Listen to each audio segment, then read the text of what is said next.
Assalamualaikum warahmatullahi wabarakatuh. Al-Qahhar. Kita harus memahami makna Al-Qahhar sehingga kita mengenal Allah Subhanahu wa ta'ala. Dengan kita mengenal Allah, maka kita semakin dekat dengan Allah dan mencintai Allah Subhanahu wa ta'ala. Maka pahamilah Al-Qahhar. Al-Qahhar adalah yang maha menaklukkan. Dalam Al-Quran surat Ar-Ra'd ayat 16, Bismillahirrahmanirrahim. Qulillahu khaliqul mulki wa huwal wahidul qahhar. Katakanlah, Allah adalah pencipta segala sesuatu dan dialah Tuhan yang Maha Esa lagi Maha Penakluk. Ar-Ra'd ayat 16.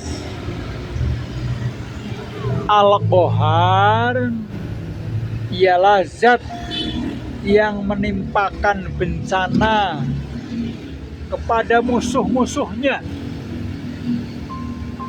dengan kematian, kehinaan, bahkan tidak ada yang maujud kecuali semuanya berada di bawah kekuasaan dan qudratnya,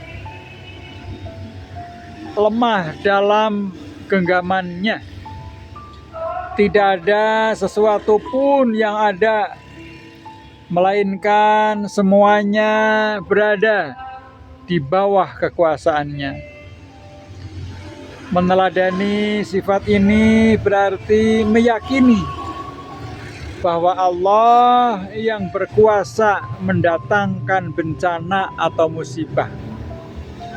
Maka mohonkanlah kepada Allah agar terjauh dari bencana.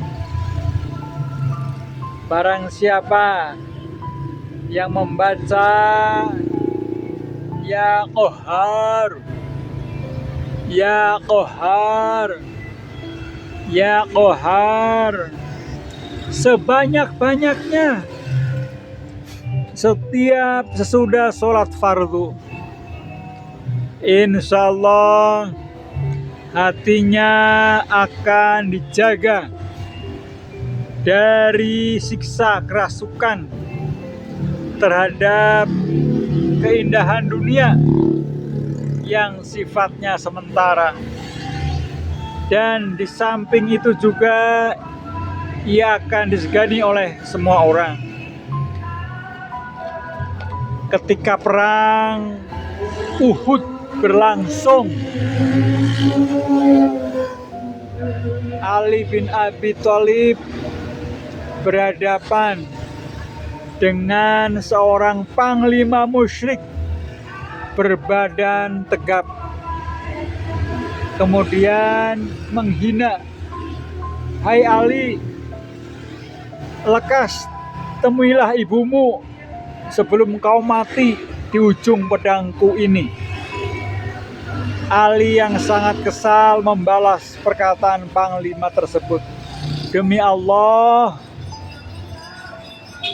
urusan mati hanya milik Allah Maha Pencipta, bukan kau atau aku. Mengapa kau berani menentang kami dan melawanku, hai Ali?" Kata panglima itu sekali lagi. Lantas Ali menjawab, "Aku tidak menentang dan melawan siapa-siapa.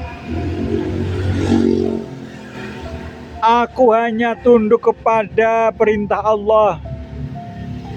Dan Allah mengizinkan kami untuk memerangi orang-orang yang kafir, munafik, zalim, yang menghalang-halangi kebenarannya. Tanpa aba-aba, Panglima itu menyerang Ali dengan membabi buta. Untung saja Ali waspada. Ia berhasil menghindar dari sabetan pedang. Dengan cekatan, Ali membalas serangan yang ia terima. "Aduh," kata Panglima tersebut. Ternyata tangan kanannya tergores senjata Ali. Sekali lagi Ali menyerang si Panglima. Serangan kedua Ali tidak dapat dihindari olehnya. "Cuih," balas si Panglima dengan meludah tepat di wajah Ali.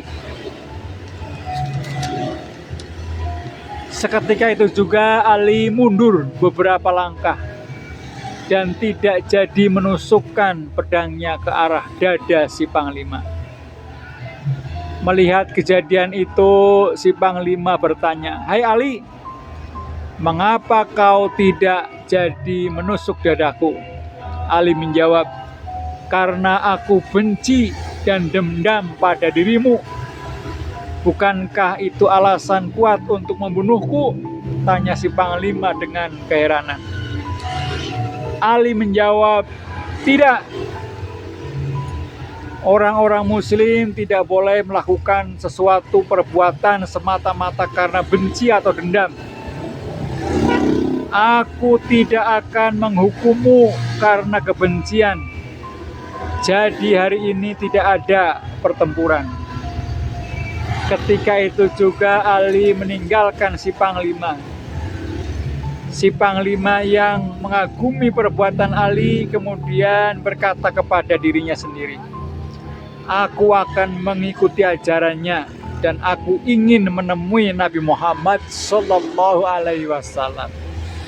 Hikmahnya, kita harus mampu menundukkan rasa amarah.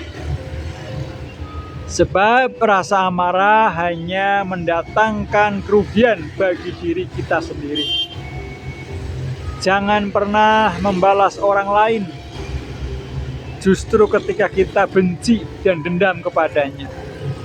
Seperti yang dicontohkan Ali, ia tidak lagi menghukum si Panglima musyrik itu karena kebencian dan dendam di hatinya. Telah muncul ketika orang itu meludahinya, sebagaimana firman Allah, "Hai orang-orang beriman, diwajibkan atas kamu qisas berkenaan dengan orang-orang yang dibunuh, orang merdeka dengan orang merdeka, hamba dengan hamba, dan wanita dengan wanita.